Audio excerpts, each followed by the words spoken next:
Hello, folks, and welcome to Captain Rutlidge 10-year Q&A live stream special. That's a mouthful. Hope everybody out there is having a nice Labor Day. Anyhow, I got your questions from the previous video right here on this handy-dandy piece of paper, and I'll be going through them really quick. If any of you out there have any further questions, feel free to post them in the chat log, and I'll probably get to them after I get through these right here. Okay, so without further ado, let's get started. So first question is going to be coming from Vinny Delibero. Now, Vinny asks, can you do a review of the puzzle place on your show, This is Public Broadcasting? Usually for what I do for This is Public Broadcasting, I sometimes have in mind at least 3 months ahead of time what episode I'm going to do. Say, like this coming September, I sort of had a plan to do Xavier Riddle in the Secret Museum. As for the puzzle place, I've recently started watching a few episodes, and what I can say is it's a very, very good TV series for PBS Kids. I enjoy the puppeteers. Strangely enough, two of the main puppeteers are probably better known for Bear in the Big Blue House and Rosita from Sesame Street. From what I've seen of the show, it's, like I said, very enjoyable. I sometimes repeat myself when I'm going ad lib, but just bear with me. From what I've seen, basic premise for the show, for those who don't know, it's a group of kids from around the United States who gather in a small area known as the puzzle place. And also the puzzle place's pets, a dog named Nuzzle, cat named Sizzle. And from watching the show, it's very well done. In fact, I wish that more shows on public broadcasting could be done this way. The whole main group of kids is very supportive of each other, even though there might be a few disagreements now and then. You can tell that they are all very good, supportive friends. And much like Mr. Rogers or Sesame Street, they sometimes go into slightly tougher subject matter like bullying or depression. And in fact, there was even an episode that said, even though you're a boy, it's okay to cry, which is a pretty good message, I think. So, but when I do a review of the puzzle place, I'll have to see how it works out with the schedule. Now, next question comes from Enderplant 2007, and Enderplant asks, which era would you prefer to live in, the Georgian era or the Victorian era? Seems we have electricity, we have proper medical education, we have proper communication. But if I could go back to any era for a day, I'd probably like either the Georgian or Victorian. I think probably visit the Victorian era first. After that, I'll probably go to the Georgian era. One era I'd really like to visit would be the Roaring '20s, just for a day. So, and next up, we have a whole string of questions from Josh Productions 07. First of his questions is, will you ever do a public broadcasting video on or Arthur or any show acquired by PBS? Well, I've already done episodes on Arthur. I like to dedicate March, as it is Mark Brown's birthday, to doing videos of Arthur.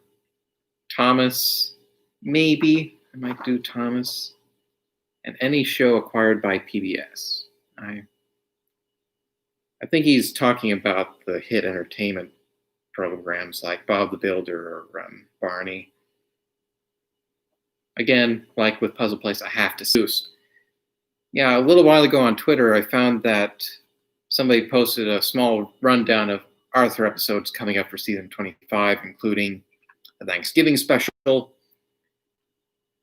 And yeah, well, Arthur's had a good run. It's been around as long as I've been around, so.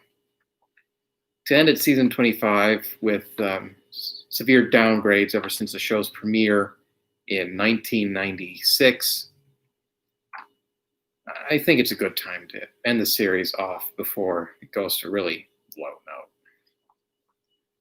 Next one. Thoughts on other hit entertainment shows besides Thomas? Well, let's see here. Well, Fireman Sam, first off.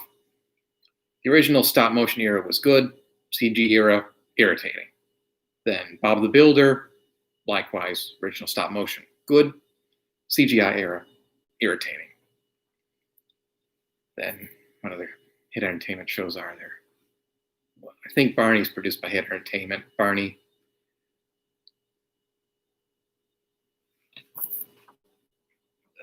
Those are my thoughts. Not many shows that come to mind, but if any of you out there know any other hit entertainment shows, just post them in the chat log. I'll get to them. Okay, so next up, UK dubs or US dubs? I kind of have a soft spot for the UK dubs. You know, whether Bob the Builder or Thomas and Friends.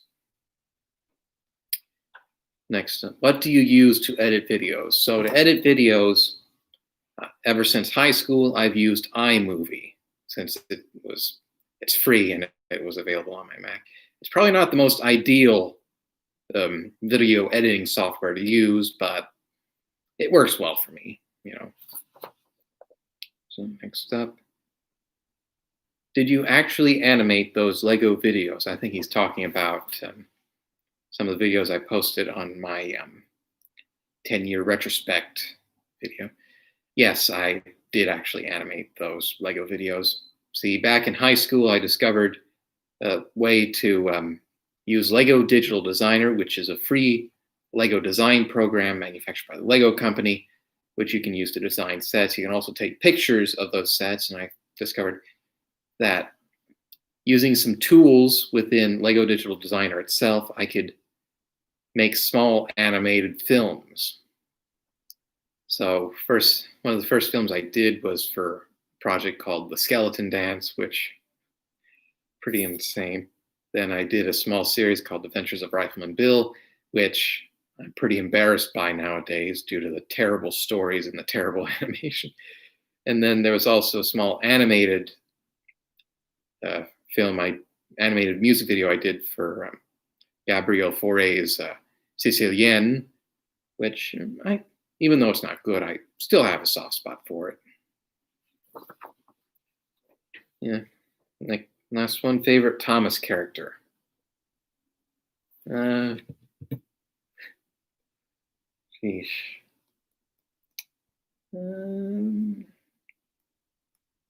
I think I'll have to go with Edward on that one.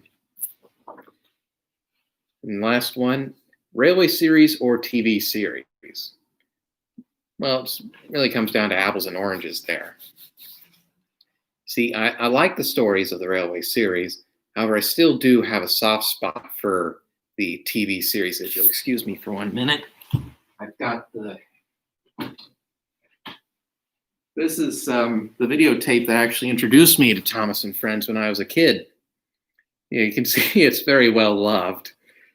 You know, it's 10 years of Thomas the Tank Engine and Friends. I was about 3 years old when my grandmother got it for me, and I've watched it almost constantly when I was a kid. So my mother actually got me a new one. But it's a really fun look, and some of the stories in here: Thomas and Bertie's Great Race, Old Iron, Trouble with Mud, Terrence, Percy's Ghostly Trick, Mavis, Henry and the Elephant, Percy's Promise, James Goes Buzz Buzz, and let's see. Most of those episodes are some of my favorites of the whole series. But getting back to the question of railway series or TV series, again, I just like both. But if I was forced to choose, I'll probably go with the railway series. It's a tough choice, but it's mine. So I see we got some more new people in the live stream, so feel free to say hello in the chat log, and we'll get back to our Q&A questions. So next one comes from Declan Carey. And Declan asks, which PBS member station will you highlight next in your next review for a PBS program? Well, that's a good question, and the answer is I don't know. You see, when I do the PBS member spotlight, I completely honestly draw the station at random out of my pretty straw hat. After which, during video editing, I do a small write-up on the station and record voiceover and do all that jazz. So, but to be honest, I don't know what station I draw for each video, so I'm usually unprepared for that. But if you want to know, for the next review, Xavier Riddle, which is going to be uploaded next Tuesday, the station's going to be Pioneer PBS out of Minnesota. So next question comes from Zahirbaz Khan 55, very nice name, and he has 5 questions. So his first question is, worst PBS Kids show? Booba. I don't know what they were thinking when they acquired it from Ragdoll Productions, but yeah. So question 2, you are head of PBS from 1990 until 2020. What 5 shows would you greenlight and what shows would you not greenlight? You may pick anime. Well, I myself am not a big fan of anime, but from 1999 to 2020, what 5 shows would I greenlight? Well, let's see. I would have probably greenlit a few more history programs, so I'd probably do another Carmen Sandiego history series for number 1.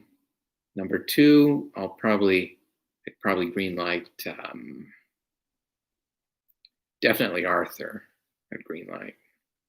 Then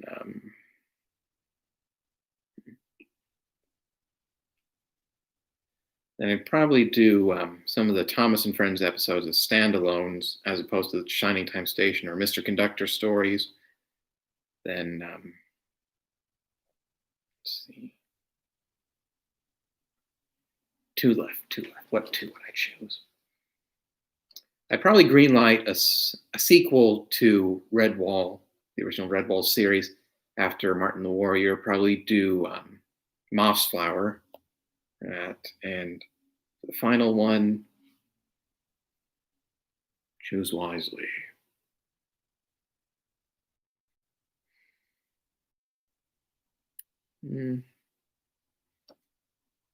Possibly a series similar to Dragon Tales. Yeah, that's what I choose. So. Question 3, should KPBS, KOCE, KCET, and the other Southern California PBS stations unite into one regional network like Wyoming PBS? PBS California would be its name. Well, I don't know too much about station politics, but if they're doing fine on their own, I'd say no big deal. Again, I don't know station politics in Southern California. Question 4, Kirk or Picard? I've ever only watched 1 episode of Star Trek with Captain Kirk, which was The Trouble with Tribbles. Well, I probably lost a few viewers with that question. And question 5, best Beatles album? Well, I don't know too much about the Beatles discography. I enjoy their music. Best album? I enjoy Hard Day's Night, so I guess I'd do that one. So next up, we got from Amelia K. And Amelia asks, do you think that Liberty's Kids is more of a teen sitcom wannabe series than an educational historical fiction series? No. If it wanted to be a teen sitcom wannabe series, it would have ignored some people like Sybil Ludington or Benedict Arnold and just had James and Sarah having an on-again, off-again relationship. And yeah, so Well, again, Liberty's Kids is one of my favorite shows that ever aired on PBS, even though it's pretty terrible animation for the most part. I'd say it's still it's an okay educational historical fiction series aside instead of a teen sitcom wannabe. So next up comes from Greg Moeller, my old English teacher, and he asks, what is the most overrated PBS show and what is the most underrated or unappreciated show in your opinion? Well, with PBS, mostly I find that a lot of the shows are more underrated or underappreciated than overrated. If there was ever an overrated PBS Kids show, I think the closest thing would have to be Arthur. I'm not saying that Arthur's terrible. I just think sometimes it gets a little too much praise at times. As for underrated or underappreciated, well, for grown-up programming, Nova Science Now was fairly unappreciated. It's essentially a bunch of small Nova segments interspliced together with introductions from Neil deGrasse Tyson. So, as for underrated PBS Kids, I'd probably do Puzzle Place and what other ones? And some of the Bookworm Bunch TV shows. Now then, it looks like our final group of questions come from Tyler Raxtis. And Tyler asks, what other programs do you think you'll also talk about related to PBS? So I assume he means shows that didn't air on PBS but are related. So I'd like to do sometimes some British children's programming episodes, say like Postman Pat or Fireman Sam or Horrible Histories, and also maybe some of the programming that aired on the Cubo, a TV channel that was originally part of the NBC network, and some of the other Saturday morning blocks that were on CBS or ABC, and especially Discovery Kids. In fact, I found out a little while ago that one of the shows on Discovery Kids, Time Warp Trio, was actually produced by WGBH Boston, even though it never actually aired on WGBH itself. I just thought that was cool. Next up, since you started a book versus episodes for Redwall, would you do one for Arthur, Berenstain Bears, Martha Speaks, Curious George, George Shrinks sometimes? Well, it all depends, really, on how much free time I have on my hands. But would I do one for Arthur? Well, probably not. No. I mean, a lot of the Arthur shows are their own thing. And I know there were some chapter books released based off the Arthur TV show, but I don't think I'll do any book versus episodes for Arthur. The Berenstain Bears, really the same story, although I found that there were a few episodes of that were made into chapter books, but again, probably not.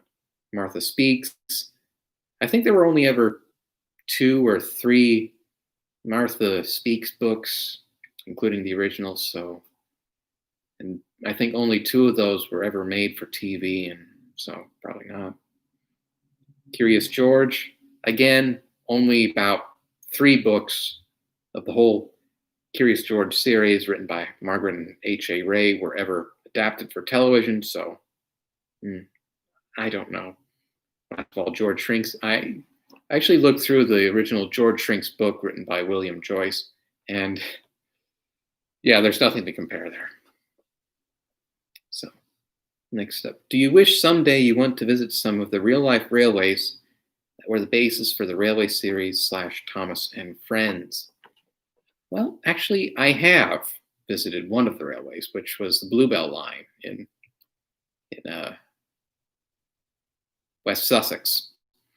It's a beautiful railway, beautiful steam locomotives, and I'd like to go there again sometime. But as for the other railways like Tow Flynn or the Ravenglass and Eskdale, maybe. I just need to get the cash in. this virus stuff needs to go away. And final question from Tyler: who influenced you to start reviewing? Well, I'd say there were a number of things. Probably one of the main influences was the nostalgia critic Doug Walker, even though nowadays he's been revealed to be an absolute jerk. But he was probably one of the main influences. Then also there was Lindsay Ellis, who had a more avant-garde approach compared to Doug Walker's for reviews, whose format I probably follow the most, other than for those one-a-year reviews, say like for Christmas episodes or Arthur's Missing Pal. Then also there are others out there like Phalis or Jeffrey Kitch or Kyle Colgren, who were also pretty good influences on me. Yeah, so those are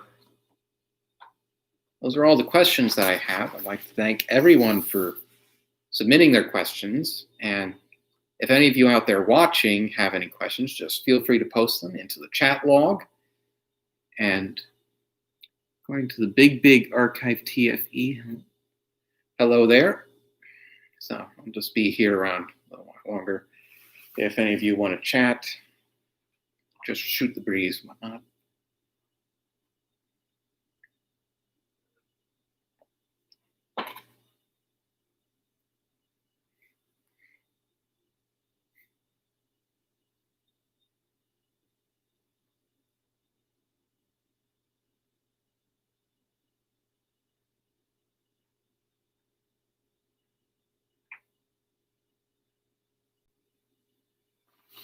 Actually, who's all on right now? I wonder if I can see.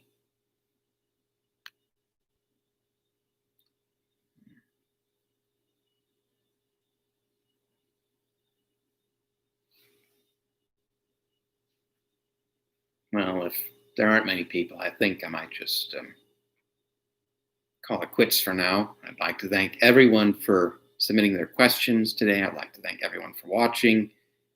And again, next Tuesday will be the next episode of This is Public Broadcasting, the season 4 premiere, which will be about Xavier Riddle and the Secret Museum.